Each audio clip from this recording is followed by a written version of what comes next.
ஒரு ஆள் வேகமாக நடந்து போய்கிட்டு இருந்தான்.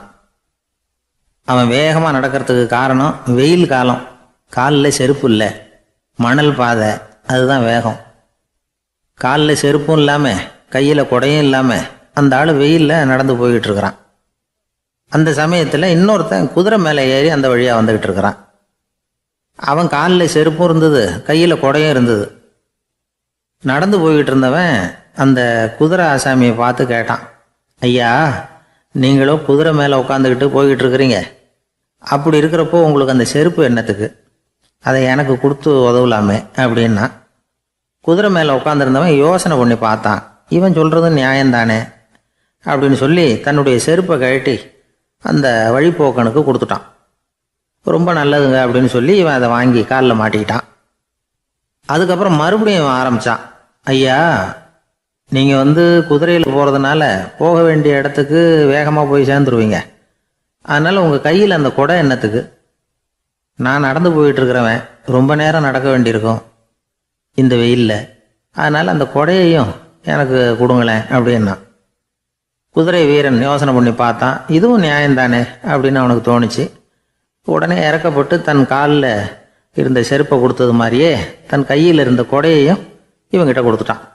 அதுக்கப்புறம் அவன் நிம்மதியாக புறப்பட்டான். இப்போ மறுபடியும் கை தட்டி அவனை நிறுத்தினான். கீழே நின்றுட்டு இருந்தவன், என்னப்பா, ஏன் என்ன நிறுத்தின? இன்னும் ஏதாவது வேணுமா உனக்கு அப்படின்னா குதிரையில் இருந்தவன். இவன் மெதுவாக வாயை திறந்து அந்த குதிரையையும் என்கிட்ட கொடுத்துருங்களேன்னா.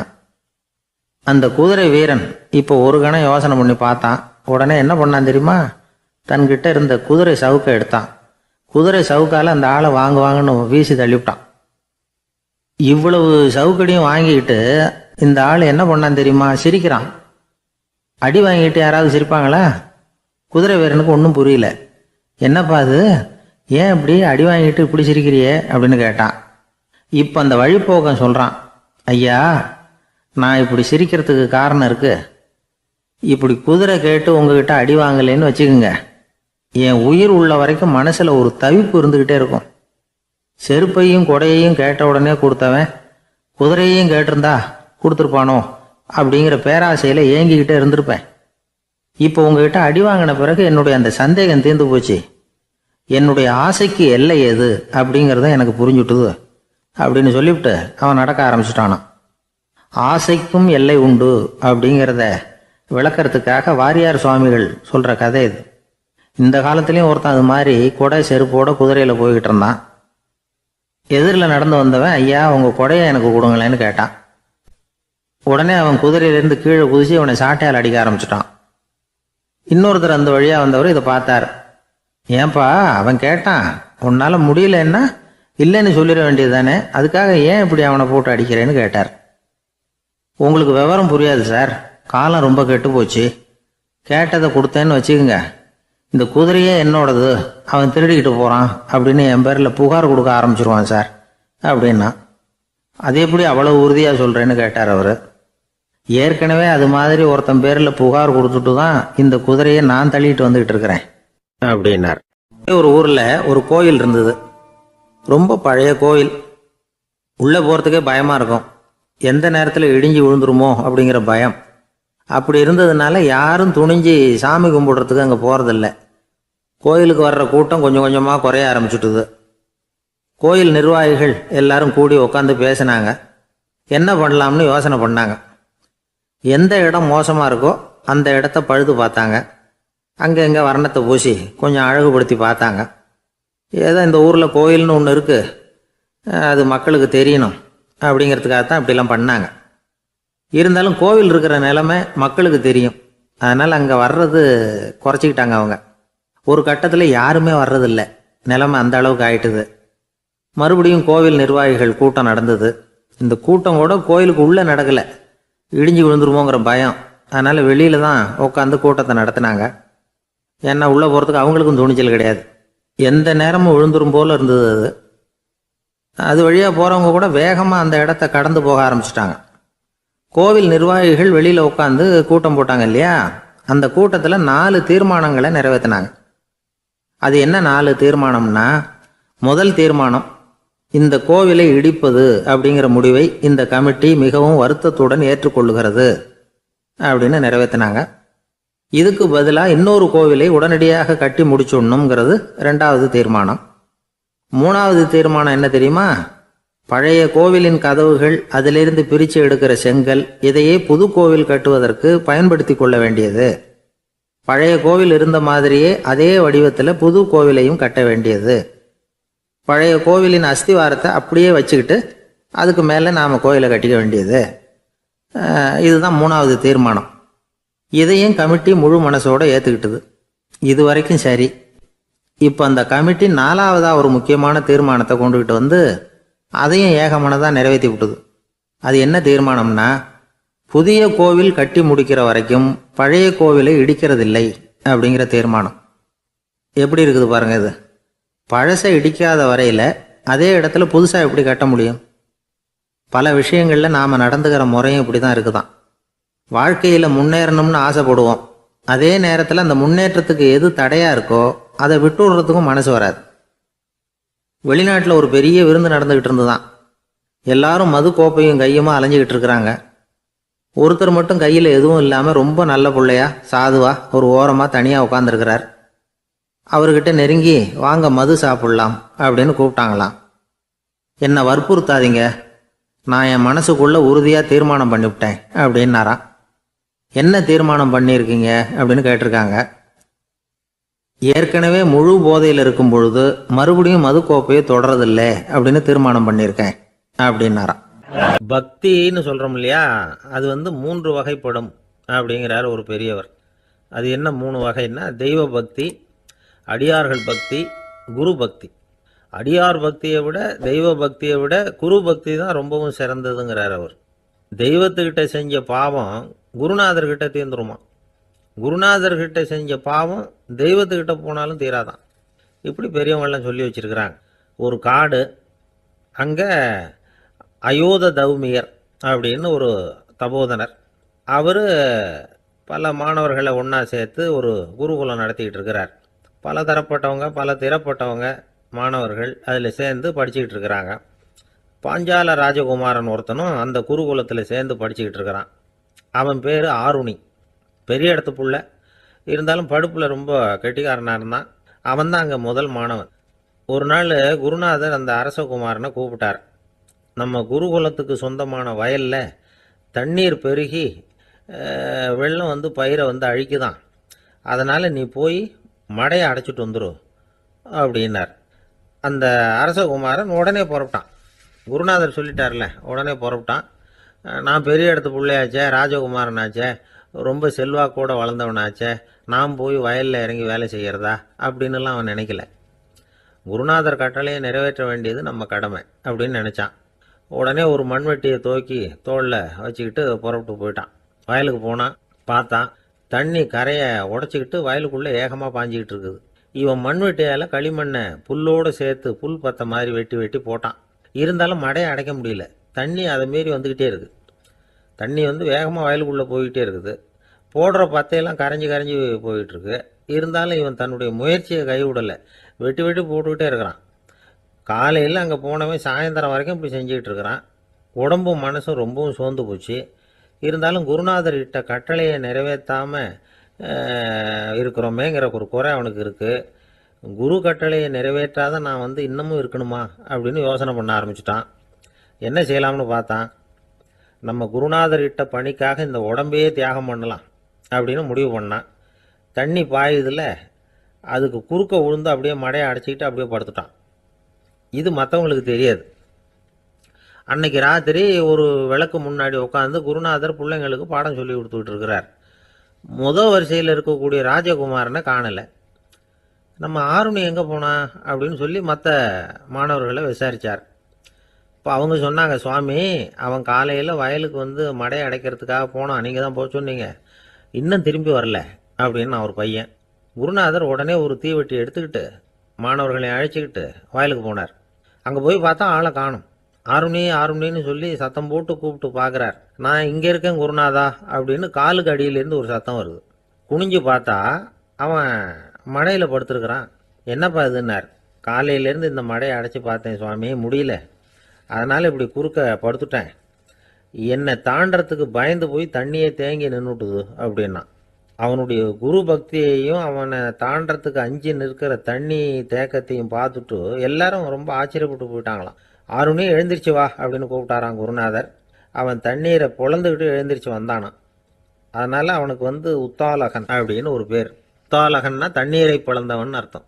அந்த உத்தாலகன் மாதிரி இந்த காலத்து மாணவர்களுக்கும் குரு பக்தி வேணும் அப்படின்னு சொன்னோம் ஒரு பள்ளிக்கூடத்தில். உடனே நிறைய மாணவர்கள் எழுந்திரிச்சு நின்னாங்க. சார், நீங்கள் எங்களை இன்னமும் சரியாக புரிஞ்சுக்கலன்னு நினைக்கிறோம். அன்னைக்காவது ஒருத்தன் அப்படி இருந்தான், இன்னைக்கு ஏகப்பட்ட உத்தாலகர்கள் இருக்கிறோம். எங்கள் வாத்தியார் கட்டளை இட்டா இப்போவே அது மாதிரி வயலுக்கு போய் மடையில் குறுக்கப்படுத்துக்கிறதுக்கு இந்த வகுப்பில் உள்ள அத்தனை பேரும் தயாராக இருக்கிறோம் அப்படின்னாங்க. அப்படியா அப்படின்னு சொல்லி கேட்டோம் ரொம்ப சந்தோஷமாக. ஒருத்தன் ரொம்ப அடக்கமாக எழுந்திரிச்சான். அப்புறம் சொன்னான், ஆமாம் சார், வகுப்பில் இவர் நடத்துகிற பாடத்தை கேட்டுக்கிட்டு இருக்கிறத விட பேசாமல் போய் மடையில் படுத்துடுறது ஒன்றும் கஷ்டமான காரியமாக இருக்காது. அதனால தான் எல்லாரும் அங்கே போகிறேன்னு சொல்கிறோம் அப்படிங்கிறான். இந்த உலகத்தில் நாம் நல்லபடியாக இருக்கணும்னா அதுக்கு முக்கியமாக தேவைப்படுறது ரெண்டு. ஒன்று செல்வம், இன்னொன்று அறிவு. சரி, இது ரெண்டில் சிறந்தது எது அப்படின்னு ஒரு கேள்வி கேட்டால் என்ன பதில் சொல்கிறது? இதே கேள்வியை ஹஸ்ரத் அலி அவர்கள்கிட்ட கேட்டாங்களாம். அவர் ஒரு பெரிய அறிஞர். கேள்வி கேட்டவங்களும் சாதாரண ஆட்கள் இல்லை, இவங்களும் அறிஞர்கள்.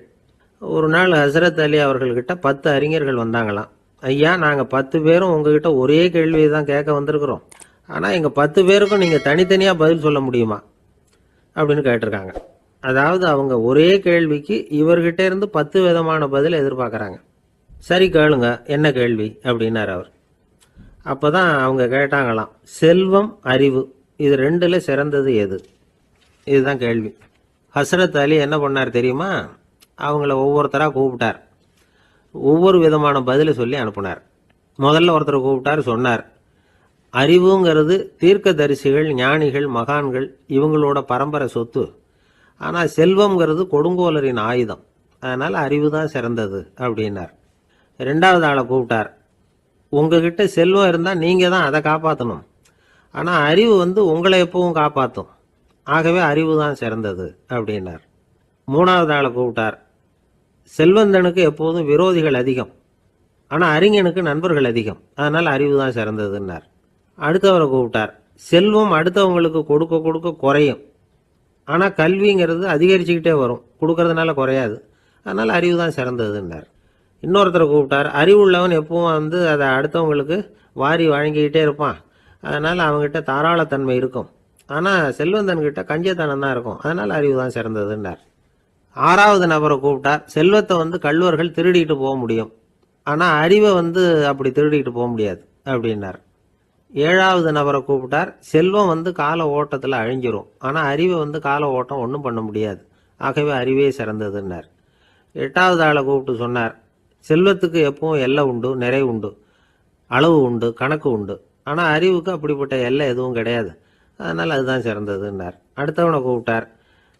செல்வம் உள்ளத்தில் உள்ள ஒளியை போக்கிவிடும், இருட்டை உண்டாக்கிவிடும், விரிந்த மனப்பான்மையை குறுகலாக்கிவிடும். ஆனால் அறிவு அப்படி இல்லை, இருண்ட உள்ளத்தில் ஒளியை பாய்ச்சி அதை விசாலப்படுத்துது. அதுதான் சிறந்ததுன்னார். கடைசியாக 10வது நபரை கூப்பிட்டார். செல்வம் மனசில் செருக்கை உண்டாக்குது, ஆணவத்தை ஏற்படுத்துது. அதனால் நானே கடவுள்னு நினைக்கிற அளவுக்கு மனுஷனை தாழ்த்தி விடுது. ஆனால் அறிவு பணிவையும் பண்பாட்டையும் வளர்க்குது. அதனால் அறிவு தான் சிறந்ததுன்னார். ஆக இப்படி 10 பேருக்கும் 10 விதமாக பதில் சொன்னது மூலமாக ஹஸ்ரத் அலி அவர்கள் அறிவு தான் செல்வத்தை விட சிறந்தது அப்படிங்கிறதுக்கு 10 காரணங்களை சுட்டி காட்டியிருக்கார். அந்த அறிஞர் 10 பேர் கேட்ட ஒரே கேள்விக்கு 10 பதில் சொன்னார். நமக்கு வேண்டிய ஒருத்தர் 10 பேர் கேட்ட கேள்விக்கு ஒரே பதில் சொல்லி சமாளித்தார். கேள்வி என்ன தெரியுமா? என்கிட்ட வாங்கின கடனை எப்போயா திருப்பி கொடுக்க போகிறேன்? இதுதான் அந்த 10 பேரும் கேட்ட ஒரே கேள்வி. இந்த மாதம் 26ஆம் தேதி தந்துடுறேன் அப்படிங்கிற ஒரே பதில் சொல்லி அவ்வளவு பேரையும் இவர் அனுப்பி வச்சுட்டாராம். எல்லாரும் போனதுக்கப்புறம் இவரை தனியாக கூப்பிட்டு கேட்டிருக்கிறாங்க. அது என்ன சார் கணக்கு, 26ஆம் தேதி அன்னைக்கு என்ன அதிசயம் நடக்க போகுது அப்படின்னு கேட்டிருக்காங்க. அதிசயம் அன்னைக்கு இல்லை, அதுக்கு முத நாளே நடக்க போகுதுன்னாராம். விவரமாக சொல்லுங்கன்னு இருக்காங்க. வேற ஒன்றும் இல்லைங்க, 26ஆம் தேதி தானே எல்லாரையும் வர சொல்லியிருக்கிறேன், அதுக்கு முத நாளே நான் புறப்பட்டு தலைமறைவாயிட போகிறேன் அப்படின்னாராம் ரொம்ப பெருமையாக. ஒரு ராஜா இருந்தார். நாடு பூராவும் நிறைய மரங்களை நட்டு வளர்க்கணுங்கிறது அவரோட ஆசை. தானே அதுக்கு முன்மாதிரியாக இருக்கணும்னு நினைச்சார். அரண்மனையை சுற்றி மரங்களை நட்டு வளர்த்தார். இதை பார்த்துட்டு ஜனங்களும் அவங்கவுங்க வீட்டை சுற்றி மரக்கன்றுகளை நட்டு வளர்த்தாங்க. கொஞ்ச காலத்தில் ஊர் பூரா பசுமையாக மாறிச்சு. எல்லாருக்கும் சந்தோஷமாக இருந்தது. இது ஒரு பக்கம் இருக்கட்டும். இப்போ நான் சொல்ல போகிற கதை வேற. அதாவது அந்த ராஜா ஒரு நாள் தன்னுடைய அரண்மனையை சுற்றி இருக்கிற விதவிதமான மரங்களை எல்லாம் போய் பார்த்தார். எப்படி இருக்கிறீங்க அப்படின்னு ஒவ்வொரு மரத்துக்கிட்டையும் விசாரிச்சாராம். எந்த மரமும் சந்தோஷமாக இருக்கிறதா தெரியல. அதுக்கும் மனசில் ஒரு குறை. முதல்ல ஆலமரத்துக்கிட்ட போனார். அது சொல்லிச்சு, மண்ணா நான் நல்லா பெருசாக வளர்ந்துருக்கிறேன், அடர்த்தியாக இருக்கிறேன், கிளையெல்லாம் 4 பக்கமும் நல்லா படர்ந்து தான் இருக்குது, இருந்தாலும் எந்த பிரயோஜனமும் இருக்கிறதா தெரியல. எனக்கு என்னுடைய பழம்லாம் ரொம்ப சின்னதாக இருக்குது, என் கண்ணுக்கு சரியாக புறப்பட மாட்டேங்குது. நான் இருக்கிற சைஸுக்கு என்னுடைய கிளையில் இருக்கிற பழம்லாம் எவ்வளவு பெருசாக இருக்கணும், அது இத்தினூண்டு இருக்கிறது எனக்கு பெரிய அவமானமாக இருக்குது. இப்படி இங்கே நின்றுக்கிட்டு இருக்கிறதே ரொம்ப கூச்சமாக இருக்குது. ஒரு நல்ல புயல் வந்ததுன்னா பேசாமல் சாஞ்சு விடலாமான்னு பார்க்குறேன் அப்படின்னு புலம்புது ஆலமரம். சரி இருக்கட்டும்னு நினச்சிக்கிட்டு ராஜா அடுத்தபடியாக ஒரு அத்தி மரத்துக்கிட்ட போனார். அதுவும் புலம்ப ஆரம்பிச்சிட்டுது. நான் கூட பெரிய மரம் தான், இல்லை இலையெல்லாம் அழகாக தான் இருக்குது, பழம் அழகாக இருக்குது, இருந்தாலும் உள்ள விஷயம் இல்லையே, அத்தி பழத்தை புட்டு பார்த்தா அத்தனையும் சொத்த அப்படின்னு பழமொழியே உண்டாயிட்டுதே. இப்படி ஒரு கெட்ட பேரோட நான் இருக்கணுமா அப்படின்னு புலம்புது அது. சரி இது இருக்கட்டும் அப்படின்னு சொல்லி அடுத்தபடியாக வேப்ப மரத்துக்கிட்ட போனார். அது தன்னுடைய வேதனையை வெளியிட்டது. எனக்கு எவ்வளவோ மருத்துவ குணங்கள்லாம் இருக்கிறதா சொல்லிக்கிறாங்க, இருந்தாலும் என்ன பிரயோஜனம், என்னுடைய பழத்தை மனிதர்கள் யாரும் விரும்பி சாப்பிட்றது இல்லையே அப்படின்னுது. ராஜா அடுத்தாப்புல இருந்து ஒரு பனை மரத்துக்கிட்ட போனார். நான் நல்லா உயரமாக தான் வளர்ந்துருக்கிறேன், மற்ற மரங்கள்லாம் என்னை அண்ணாந்து தான் பார்க்கணும், இருந்தாலும் என்கிட்ட நிழலுக்காக யாரும் ஒதுங்கிறது இல்லையே அப்படின்னுது. என்ன இது எல்லா மரமும் இப்படி திருப்தி இல்லாமல் இருந்துகிட்டு இருக்குதே அப்படின்னு நினச்சிக்கிட்டே ராஜா அடுத்தபடியாக அங்கே இருந்த ஒரு பைன் மரத்துக்கிட்ட போனார். அழகாக உயரமாக பசுமையாக தான் இருந்தது, ஆனால் பழமோ பூவோ கிடையாது. அதை நினச்சா அது வருத்தப்பட்டுக்கிட்டு இருக்குது. ஓக் மரம் அது ஒன்று நின்றுட்டு இருந்தது. அது என்ன சொல்லிச்சுன்னா, இலையுதிர் காலத்தில் என் மேலே இருக்கிற எல்லா இலைகளும் உதிர்ந்து போடுது, முடி கொட்டின மனிதர்கள் மாதிரி மொட்டையாக நான் நிற்க வேண்டி இருக்குது, என்ன வாழ்க்கை இது அப்படின்னு சொல்லி அழுத்துக்கிட்டது. சரி புளிய மரம் என்ன சொல்லுது பார்ப்போம்னு அதுகிட்ட போனால், என்னுடைய நிழலில் யாருமே தங்க மாட்டாங்க, உடம்புக்கு சூடுன்னு ஒதுங்கி போயிடுவாங்க, அடிமரத்தை பார்த்தீங்கன்னா பட்டையெல்லாம் உறிஞ்சி பார்க்கறதுக்கே கேவலமாக இருப்பேன் அப்படின்னுது அது. முருங்கை மரம் என்ன சொல்லிச்சு தெரியுமா, என்னுடைய இலை காயெல்லாம் சாப்பிட்றவங்களுக்கு சத்து கொடுக்கறது வாசம் தான், ஆனால் என் உடம்புல சத்தே கிடையாது, கொஞ்சம் வேகமாக காற்று அடிச்சதுன்னா முறிஞ்சி விழுந்துடுறேன், என்ன வாழ்க்கை இது அப்படின்னு சொல்லி அது வருத்தப்பட்டது. ராஜா யோசனை பண்ணார், என்ன இது மரங்கள் பூமியின் வரங்கள்னு சொல்கிறோம், மழை பெய்யறதுக்கு அதுதான் காரணம், பூமி செழிப்பாக இருக்கிறதுக்கும் அதுதான் காரணம், வீடு கட்டுறதுக்கு மரம், நாற்காலி செய்ய உபயோகப்படுத்துறதுக்கும் அதுதான் உபயோகப்படுது, மனுஷனுக்கு வேண்டிய ஆகாரங்களையும் கொடுக்குது, இப்படிலாம் இருந்தும் எல்லா மரமும் நிம்மதி இல்லாமல் இருந்துகிட்டு இருக்குதே அப்படின்னு நினைச்சார். அப்போ அங்கே இருந்த ஒரு மகிழ மரம் அவர் கண்ணில் பட்டது. அந்த மரம் மட்டும் கொஞ்சம் நிம்மதியாக மகிழ்ச்சியாக இருக்கிறது மாதிரி தெரிஞ்சுது. உடனே ராஜா அதுகிட்ட போனார். உனக்கு மனசில் எதுவும் குறை இல்லையான்னு கேட்டார். இல்லை நான் சந்தோஷமாக தான் இருக்கேன்னு அந்த மகிழ மரம். அப்படியான்னு ஆச்சரியமாக கேட்டார் ராஜா. ஆமாம் மன்னா, இந்த இடத்துல நீங்கள் ஒரு முருங்கை மரத்தையோ வேப்ப மரத்தையோ கூட நட்டிருக்கலாம், ஆனால் இந்த இடத்துல நடுறதுக்கு என்ன தேர்ந்தெடுத்துருக்குறீங்க, அதுவே எனக்கு பெருமை, அதுவே எனக்கு திருப்தி அப்படின்னு தான் மகிழ மரம். மகிழ மரம் சாதாரணமாக தான் இருக்கும், இளம் மஞ்சள் நிறத்தில் பூக்கள், அது காய்ந்தும் மனம் வீசும். மகிழ மரம் மாதிரி மன திருப்தியோடு வாழறதுக்கு நாம் கற்றுக்கணுமா. நாம் இந்த உலகத்தில் ஒரு நாயாவோ நரியாவோ கூட பிறந்திருக்கலாம், மனுஷனாக பிறந்திருக்கிறோம், அதுவே பெருமை தானே. இந்த நிறைவு தான் மகிழ்ச்சியின் ரகசியம். ஒரு பையன் அப்பா கிட்ட போய், அப்பா நீங்கள் இந்த உலகத்தில் ஒரு மனுஷனாக பிறந்தது என்னோட அதிர்ஷ்டம் நானா. ஏண்டா அப்படி சொல்கிறேன்னு இருக்கார் அப்பா. நீங்கள் ஒரு கரடியாக பிறந்திருந்தா இந்நேரம் நானும் ஒரு கரடி குட்டியாக தானே இருந்திருப்பேன் அப்படின்னு நானா பையன். ஒரு ஊரில் ஒரு ராஜா இருந்தார். அவர் ஒரு பூனை வளர்த்தார். ரொம்ப செல்லமாக அவர் அந்த பூனையை வளர்த்தார். அவர் என்ன பண்ணுவார் தெரியுமா, இரவு நேரத்தில் அந்த பூனையோட தலையில் ஒரு விளக்க வச்சிருவார். அந்த பூனை ரொம்ப ஜாக்கிரதையாக அந்த விளக்கு கீழே விழுந்துடாமல் பார்த்துக்கும். தலையை ஆட்டாமல் ரொம்ப நிதானமாக ராஜா பின்னாடி நடந்து போய்கிட்டே இருக்கும். அந்த விளக்கு வெளிச்சத்தில் எல்லா வேலைகளையும் செஞ்சிருவார். கையில் ஒரு விளக்கை தனியாக எடுத்துகிட்டு போக வேண்டிய அவசியமே இல்லை. விளக்கை தூக்கிட்டு போகிற வேலையை அந்த பூனை பார்த்துக்கும். அதனால் ராஜாவுக்கு அந்த பூனை மேலே ரொம்ப பிரியம். மந்திரிகளையெல்லாம் கூப்பிட்டு அவங்கக்கிட்ட சொல்லுவார், பார்த்தீங்களா இந்த பூனை எவ்வளவு விசுவாசமாக நடக்குது, என் பேரில் எவ்வளவு மரியாதை பார்த்தீங்களா அதுக்கு அப்படிம்பார். இதை கேட்டுவிட்டு அங்கேருந்து அமைச்சர்களில் ஒருத்தர் சொன்னார், மன்னா நீங்கள் சொல்கிறது சரிதான், இருந்தாலும் இந்த பூனையோட விசுவாசத்தை நாம் கொஞ்சம் சோதித்து பார்க்க வேண்டியிருக்கு அப்படின்னாராம். சரி, உங்கள் ஆசையை ஏன் கெடுக்கணும், நல்லா சோதிச்சு பாருங்க அப்படின்னு சொல்லிவிட்டார் ராஜா. உடனே அந்த அமைச்சர் என்ன பண்ணார் தெரியுமா? எங்கேயோ புறப்பட்டு போனார். ஒரு 5-6 எலிகளை பிடிச்சிட்டு வந்தார். அரண்மனையில் ராஜா ஏதோ வேலை பார்த்துக்கிட்டு இருக்கிறாரு. பக்கத்தில் அந்த பூனை ரொம்ப பணிவாக நின்றுக்கிட்டு இருக்குது. அது தலையில் விளக்கு எரிஞ்சிக்கிட்டு இருக்கு. அமைச்சர் தான் பிடிச்சிட்டு வந்த எலிகளை அந்த பூனை பார்வையில் படுறது மாதிரி எதிரில் விட்டார்.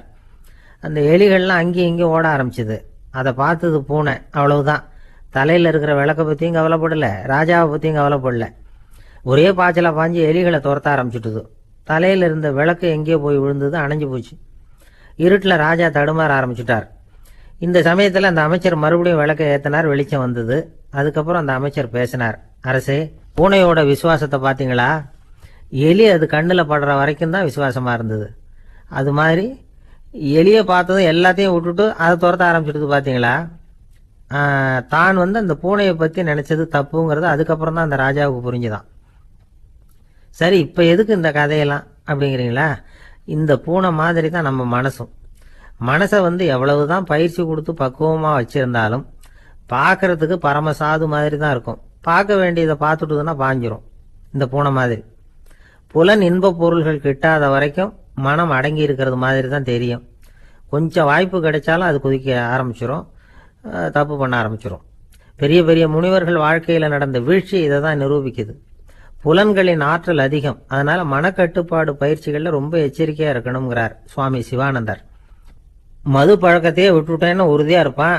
கடை கண்ணில் பட்டுவிட்டதுன்னா கால் அவனை கேட்காமலே இழுத்துக்கிட்டு உள்ளே போயிடும். இதுதான் மனசுங்கிறது. அதுதான் அந்த ராஜா வளர்த்த பூனை. நம்மால் ஒருத்தன் அந்த ராஜா பூனை தலையில் விளக்க வச்சது மாதிரி இவன் தன்னுடைய தலையிலேயே ஒரு விளக்கை ஏற்றி வச்சுக்கிட்டு என்னத்தையோ தேட ஆரம்பித்தான். தேடிட்டு இருக்கிறான். தலையை ஆட்டாமல் நிதானமாக நடந்து ரொம்ப நேரமாக தேடிட்டு இருக்கிறான். அந்த சமயம் அங்கே வந்த ஒருத்தர் என்னத்தை தேடுறீங்கன்னு கேட்டார். அதுதான் மறந்து போச்சு அப்படின்னு இழுத்தான். சரி, கொஞ்சம் இப்படி உட்காருங்க, ஞாபகம் வந்ததும் தேட ஆரம்பிக்கலாம் அப்படின்னார் அவர். இவன் கொஞ்ச நேரம் உட்காந்து யோசித்தான். அப்புறம் திடீர்னு எழுந்திரிச்சான். ஞாபகம் வந்துட்டுதுன்னா. என்னன்னு கேட்டார். எங்கள் வீட்டில் இருந்த விளக்கை எங்கே வச்சேன்னு தெரியல, அதை தான் தேடிக்கிட்டு இருக்கிறேன், ஏற்றி வைக்கலாம்னு பார்க்குறேன் அப்படின்னா. ஒரு விவசாயி விதைக்கிறதுக்காக வயல்வெளி பக்கம் போகிறார். விதைகளை அள்ளி வீசினார். அப்போ என்ன ஆச்சுன்னா, சில விதைகள் பாதை ஓரத்தில் விழுந்தது. சில விதைகள் முள் செடிகள் மண்டி இருந்த புதருக்கு இடையில் விழுந்தது. சில விதைகள் நல்ல நிலத்தில் விழுந்தது. பாதை ஓரத்தில் விழுந்த விதை என்ன ஆச்சுன்னா, அதெல்லாம் பறவைகள் கண்ணில் போட்டுவிட்டுது. உடனே உட்காந்து கொத்தி தின்னுட்டு போட்டுது. அதிகமாக மண் இல்லாத பாறை பகுதியில் விழுந்த விதையெல்லாம் லேசாக வேர் விட்டு முளைக்க ஆரம்பிச்சுது. அதுக்கப்புறம் வேர் கீழேயும் ஆழமாக போக முடியல, மேலேயும் சூரிய வெப்பம் அதிகம் தாங்க முடியல, எல்லாம் காஞ்சி கருகி போட்டுது. புதர் பகுதியில் சில விதைகள் விழுந்தது இல்லையா, முள் செடிகள் காடாக மண்டி போயிருந்தது. அதனால் முளைச்சி வர்ற செடிக்கு நெருக்கடி அதிகமாக போட்டுது, சரியாக வளர முடியல, விளைச்சலும் சரியா இல்லை. நல்ல நிலத்தில் விழுந்த விதைகள் மட்டும் நல்லா முளைச்சிது, நல்லா வளர்ந்தது, விளைச்சலும் பிரமாதமாக இருந்தது. இந்த கதையை சொல்லிவிட்டு கேட்க செவியுள்ளோர் கேட்கட்டும் அப்படிங்கிறார் இயேசு பெருமான். ஆமாம், இயேசு கடலில் நின்ற படகு ஒன்றில் உட்காந்துருக்கிறார். கடற்கரையில் ஏராளமான மக்கள் உட்காந்துருக்கிறாங்க. அந்த சமயத்தில் தான் இயேசு ஓமைகள் மூலமாக மக்களுக்கு பல உண்மைகளை சொல்லிகிட்டு இருக்கிறார். மக்கள் அந்த கதையை கேட்டுட்டு ஒன்றும் புரியாமல் முழிக்கிறாங்க. அதை கவனித்த இயேசு அந்த ஓமையை விளக்க ஆரம்பித்தார். இதில் அந்த விதைக்கிறவர் தான் இறைவன். அவருடைய வார்த்தைகளை விதைக்கிறார். அந்த வார்த்தைகளை கேட்கிற மக்கள் அந்த விழுந்த விதைகள் மாதிரி 4 வகையானவர்கள். சில பேர் பாதை ஓரத்தில் விழுந்த விதைகள் மாதிரி. இறைவன் வார்த்தைகளை அவங்க கேட்குறாங்க. ஆனால் தீய எண்ணங்கள் செய்கைகள் மூலமாக விதைக்கப்பட்ட வார்த்தைகள் அழிஞ்சு போடுது. இறைவன் வார்த்தைகளை கேட்ட உடனே மகிழ்ந்து போய் உடனே சில பேர் அதை ஏற்றுக்கிறாங்க. இவங்கெல்லாம் அந்த பாறை பகுதியில் விழுந்த விதைகள் மாதிரி. அதனால் இவங்கெல்லாம் வேறு இல்லாதவங்க. கொஞ்ச காலத்துக்கு இறை வார்த்தைகளுக்கு கீழ்ப்படிந்து நடப்பாங்க. அதனால் ஏதாவது இடைஞ்சல் ஏற்பட்டால் உடனே தடுமாறுவாங்க. தங்கள்கிட்ட இருக்கிற நல்ல பண்புகளை விட்டுட்டு பாவ வழிகளுக்கு போயிடுவாங்க. முள் செடிகளுக்கு இடையில் விழுந்த விதைகள் மாதிரி உள்ளவங்க யாருன்னா, இவங்களுக்கு உலக கவலை உண்டு, செல்வத்தின் மீது மயக்கம் உடையவர்கள். உலக ஆசைகள் இவங்களுக்குள்ளே பூந்துடுறதுனால அங்கே இருக்கிற நல்ல பண்புகள் மறைஞ்சு போயிடுது. அதனால் அவங்களும் உபயோகம் இல்லாதவங்களாக ஆயிடுறாங்க. நல்ல மனிதர்கள் நல்ல நிலத்தில் விழுந்த விதைகளுக்கு ஒப்பானவர்கள். இவங்க இறை வார்த்தையை கேட்குறாங்க, அதை ஏற்றுக்கிறாங்க, அவங்களும் நல்லபடியாக வாழுறாங்க, அடுத்தவங்களுக்கும் உபயோகமாக இருப்பாங்க. இதுதான் இயேசு சொன்ன விளக்கம். நல்ல வார்த்தைகளை கேளுங்கள், நல்ல வார்த்தைகளை ஏற்றுக்கொள்ளுங்கள், அடுத்தவங்களுக்கு உபயோகமா இருங்க. இதுதான் பெரியவங்கள்லாம் நமக்கு சொல்லுகிற உபதேசம். ஒரு அப்பா தன்னுடைய மகனுக்கு உபதேசம் பண்ணார். இதை பாருப்பா, நல்ல வார்த்தைகளை கேட்கணும், எப்போதுமே மகன் அப்பா பேச்சை கேட்கறது நல்லது அப்படின்னாராம். நீ ஏதாவது ஒரு தப்பு பண்ணா என் தலையில ஒரு முடி நரைச்சி வெள்ளையா போடும்பா, நீ செய்யற ஒவ்வொரு தப்புக்கும் என் தலையில ஒவ்வொரு முடி வெள்ளையாயிடும் அப்படின்னாராம். பையன் யோசிச்சான், அப்பா இப்போதான் எனக்கு புரியுது, தாத்தாவோட தலைமுடி பூராவும் வெள்ளையா இருக்கிறதுக்கு என்ன காரணம்ங்கிறது எனக்கு இப்போதான் புரியுது அப்படின்னா. ஒரு ஊர்ல ஒரு ராஜா இருந்தார். அந்த ராஜாவுக்கு ஒரு மந்திரி. ராஜா ரொம்ப நியாயமானவர், நேர்மையானவர், கண்டிப்பானவர். தப்பு செய்யறது யாரா இருந்தாலும் தண்டனை கொடுப்பார். வேண்டியவங்களுக்கு ஒரு நியாயம், வேண்டாதவங்களுக்கு ஒரு நியாயம்ங்கிறதெல்லாம் அவர்கிட்ட கிடையாது. ஒரு சமயம் அரசவையில் அந்த அமைச்சரே விதிமுறைகளுக்கு புறம்பா ஏதோ நடந்துகிட்டு இருக்கார். மன்னருக்கு கோபம் வந்துட்டுது. உடனே அந்த அமைச்சரை கிட்டத்தில் கூப்பிட்டு அவர் கன்னத்தில் ஓங்கி ஒரு அறை கொடுத்துட்டாராம். உடனே அந்த அமைச்சர் என்ன பண்ணார் தெரியுமா? நேராக போனார், அங்கே நின்றுகிட்டு இருந்த இன்னொருத்தர் கன்னத்தில் ஓங்கி அரைஞ்சார். அறை வாங்கினவர் திகைச்சு போயிட்டார். இவர் ஏன் நம்மளை அரைகிறார் அப்படின்னு யோசனை பண்ணார். மன்னரும் திகைச்சு போயிட்டார். நாம இவரை அரைஞ்சா அதுக்காக இவர் போய் இன்னொருத்தரை அரையணுமா அப்படின்னு யோசனை பண்ணார். இவருக்கு என்ன பைத்தியமானு கூட நினைக்க ஆரம்பிச்சுட்டார். ஆனால் என்ன ஆச்சுன்னா, அப்புறம் அமைச்சர் அவர் கவனிச்சுக்கிட்டு இருந்தாரா, அவர் இன்னொருத்தர் அரைஞ்சார் இல்லையா, அந்த அறை வாங்கின ஆசாமியை பார்த்து கத்திக்கிட்டு இருந்தார். யார்? அமைச்சர். ஏன்பா என்கிட்ட அறையை வாங்கிக்கிட்டு இப்படி விவரம் இல்லாமல் நின்றுட்டு இருக்கிறிய, நான் உனக்கு கொடுத்ததை நீ வேற யாருக்கிட்டையாவது கொடுத்துரு அப்படின்னார். உடனே அந்த ஆள் பார்த்தான், தனக்கு அடுத்தபடியாக நின்றுக்கிட்டு இருந்தவனை ஓங்கி ஒரு அறை அரைஞ்சான். அவன் கண்ணத்தை தடவிட்டே யோசனை பண்ணான். இது ஏதோ புரிஞ்சுக்கிட்ட மாதிரி அடுத்தாப்புல நின்றுட்டு இருந்தவனை அரைஞ்சான். இப்படி இந்த அறை மாறி மாறி போய்கிட்டே இருக்குது. ஊரு பூரா பிரயாணம் பண்ண ஆரம்பிச்சுட்டுது. அன்னைக்கு ராத்திரி அந்த ராஜா படுக்கிறதுக்காக போனார். அந்த நேரம் பார்த்து அவர் கன்னத்தில் பலார்னு ஒரு அறை விழுந்தது. நம்மளே அரையிறது யாரு அப்படின்னு அதிர்ச்சியோட மன்னர் திரும்பி பார்க்கறாரு. அரைஞ்சது அவரோட மனைவி. என்னாச்சு உனக்குன்னு கத்துனார் ராஜா. உங்களுக்கு தெரியாதா, ஊர் பூரா ஒருத்தர் மாற்றி ஒருத்தர் மூலமா இந்த அறை பிரயாணம் பண்ணிட்டு வருது அப்படின்னாங்க அந்த அம்மா. அப்படின்னா ஆரம்பிச்ச இடத்துக்கே வந்துட்டுதா அப்படின்னாராம் மன்னர். என்ன சொல்றீங்கன்னு கேட்டிருக்காங்க. இவர் விவரத்தை சொன்னாராம். அப்படின்னா நீங்க ஆரம்பிச்சு வச்ச இந்த விளையாட்டை நான் முடிச்சு வச்சுட்டேன் அப்படின்னாங்களாம் அந்த அம்மா. மறுநாள் காலை மறுபடியும் அரசவை கூடிச்சு. அந்த அமைச்சர் மன்னரை பார்த்து கேட்டார், என்ன மகாராஜா, என்கிட்ட கொடுத்ததை திருப்பி வாங்கிட்டீங்களா அப்படின்னாராம். இப்படி நடக்கும்னு நான் எதிர்பார்க்கவே இல்லைன்னார் மன்னர். ஆனால் நான் எதிர்பார்த்தேன். அது எங்கே போயிட போகுது, ஊர் பூரா சுற்றி கடைசியில் உங்ககிட்ட தான் சேரும் அப்படிங்கிறது எனக்கு தெரியும் அப்படின்னார் அமைச்சர். இந்த கதை வேடிக்கையாக இருந்தால் கூட இதில் உள்ள கருத்து முக்கியமானது. இந்த உலகத்தில் பல கருத்துக்கள் இப்படி தான் மாறி மாறி சுற்றி வந்துக்கிட்டே இருக்குது. நம்மளும் ஒருத்தன் தன்னுடைய நண்பன் ஒருத்தனை கடத்தெருவில் பார்த்தான். உடனே ஓடி போய் பலார்னு ஒரு அறை கொடுத்தானா. அவன் கண்ணத்தை தடவிட்டு ஏன்டா என்ன அரைஞ்சேன்னு கேட்டிருக்கான். நீ ஏன்டா என்ன முட்டாள்னு என் மனைவிட்ட போய் சொன்னேன் அப்படின்ட்டுருக்கான் அவன். உன்னை ஒரு முட்டாள்னு சொன்னதுக்காகவா நீ என்ன அரைஞ்ச அப்படின்னு கேட்டிருக்கான் இவன். டேய், நான் அதுக்காக அறையலப்பா, அது ஒரு பெரிய ரகசியம் நான் முட்டாளுங்கிறது. அந்த ரகசியத்தை நீ ஏன் எங்கள் வீட்டில் போய் சொன்னேன், அதுக்காக தான் அரைஞ்சேன் அப்படின்னு நான். துருக்மேனியாவில் அஷ்காபாத் அப்படின்னு ஒரு நகரத்தில் ஒரு புவியியல் விஞ்ஞானி இருந்தார். அவர் ஒரு நாய்க்குட்டி வளர்த்தார். ஒரு நாள் முன்னிரவு நேரம் ஒரு மேஜைக்கு முன்னாடி உட்காந்து அந்த விஞ்ஞானி ஏதோ கணக்கு போட்டுக்கிட்டு இருக்கிறார். அவருக்கு ஒரு சின்ன பெண் குழந்தை, அது தொட்டிலில் தூங்கிட்டு இருக்குது. அந்த நாய்க்குட்டியும் ஒரு மூலையில் படுத்து அது பாட்டுக்கு தூங்கிட்டு இருந்தது. ஒரே அமைதி. அந்த நேரத்தில் திடீர்னு அந்த நாய்க்குட்டி துள்ளி எழுந்திரிச்சது. நேராக குழந்தைகிட்ட ஓடிச்சு. அந்த குழந்தைய அது போட்டிருந்த ட்ரெஸ்ஸோடு சேர்த்து கவ்வி தூக்குச்சு. தூக்கிக்கிட்டு வாசல் பக்கம் ஓடிச்சு. நாய்க்குட்டி குழந்தைய கவ்வி தூக்க முடியுமாங்கிற சந்தேகம் உங்களுக்கு இல்லையா? நீங்கள் நம்ம ஊர் நாய்க்குட்டியவே பார்த்து பழக்கப்பட்டிருக்கீங்க, அதனால் நம்புறதுக்கு சிரமமாக இருக்கும். அந்த ஊர்லெலாம் அது ரொம்ப ஸ்ட்ராங்காக இருக்கும், ஒரு ஏதோ கண்ணுக்குட்டி மாதிரி இருக்கும். விஞ்ஞானி அதை பார்த்துட்டார். உடனே அந்த நாய்க்கு வெறி பிடிச்சிட்டுதுன்னு முடிவு பண்ணிவிட்டு தன்னோட கை துப்பாக்கி எடுத்துக்கிட்டு ஓடி வந்தார். அவர் வெளியில் நாய்க்குட்டி எங்கே அப்படின்னு பார்த்து தேடுறார். அந்த நேரத்தில் அந்த வீடு இடிஞ்சு விழுது. காரணம் பூமி அதிர்ச்சி. இப்படி பூமி அதிர்ச்சி உண்டாக போகுதுங்கிறது அந்த நாய்க்குட்டிக்கு முன்னாடியே தெரிஞ்சு போச்சு. அதுதான் குழந்தைய தூக்கிட்டு வெளியில் ஓடி வந்திருக்குது. அது மூலமாக அந்த குடும்பத்தையே காப்பாற்றிருக்குது அந்த நாய்க்குட்டி. இந்த சம்பவம் நடக்கிறதுக்கு 3 நாளைக்கு முன்னாடியே சில பிராணிகளுக்கு இப்படி நடக்க போகுதுங்கிறது தெரிஞ்சிருக்குதான். ஆமாம், அந்த நகரத்தில் 3 நாளைக்கு முன்னாடியே பாம்பு, பல்லி இதெல்லாம் அது தங்கியிருந்த வலையை விட்டு வெளியில் ஓடி வந்துட்டுது. அதே மாதிரி அங்கே இருந்த புறாவெல்லாம் பறந்து போயிடுச்சான். இதே மாதிரி யுகோஸ்லோவியாவில் கூட ஒரு நகரம், அங்கே ஒரு நாள் ராத்திரி ஒரு மிருக காட்சி சாலையில் திடீர்னு ஒரு பெரிய கலவரம், கூச்சல், குழப்பம். அங்கே இருந்த கழுதை, புலி, யானை, பறவை எல்லாம் கண்ணாபின்னான்னு கத்த ஆரம்பிச்சுட்டுது. நீர் யானை அதுக்குன்னு போடப்பட்டிருந்த தடுப்பையே தாண்டி குதிச்சு வெளியில் வந்துட்டு தான். மறுநாள் தான் எல்லாருக்கும் விஷயம் புரிஞ்சுது. அடுத்த நாள் காலையில் அங்கே பூமி அதிர்ச்சி உண்டாயிட்டுது. இப்போ பாருங்க, அதாவது மனுஷனை போய் தீர்க்க தரிசி அது இதுன்னு சொல்லிட்டு இருக்கிறோம். இவனை விட அது பரவாயில்லைன்னு தோணுது. அதாவது மிருகங்கள் ஒன்று நடக்க போகுதுங்கிறத முன்னாடியே புரிஞ்சுக்குதே. சரி, இதெல்லாம் எப்படி அது முன்கூட்டி புரிஞ்சுக்குது? அதுதான் படைப்பு ரகசியம்.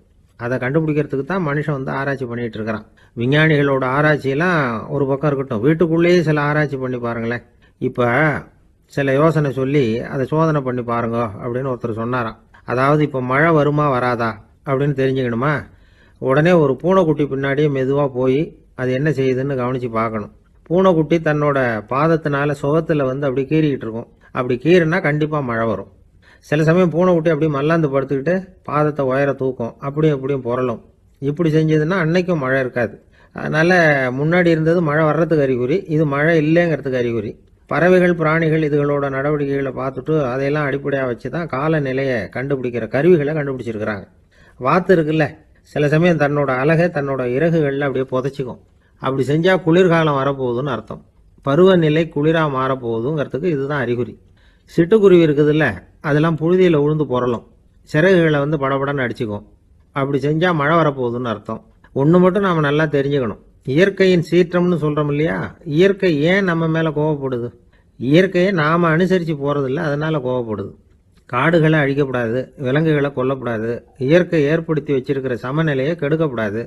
அதை புரிஞ்சுக்கிட்டு வாழ்ந்தோம்னா பூமியும் நடுங்காது, நாமளும் நடுங்க வேண்டிய அவசியம் இருக்காது. ஒருத்தர் இருந்தார், சாராய கடைக்கு போனாராம், நிறைய சாப்பிட்டார். அப்புறம் சொன்னார், இது ரொம்ப அற்புதமான சரக்கு போல இருக்கு. உள்ளே போன உடனே இந்த பூமியே நடுங்கிறது மாதிரி இருக்கு எனக்கு அப்படின்னாராம். இதுக்கு கடைக்காரர் சொல்லியிருக்கார், நீங்கள் சாப்பிட்டது வெறும் பச்சை தண்ணி தாங்க, இப்போ ஏற்பட்டிருக்கிறது நிஜம் பூமி அதிர்ச்சி அப்படின்னாராம்.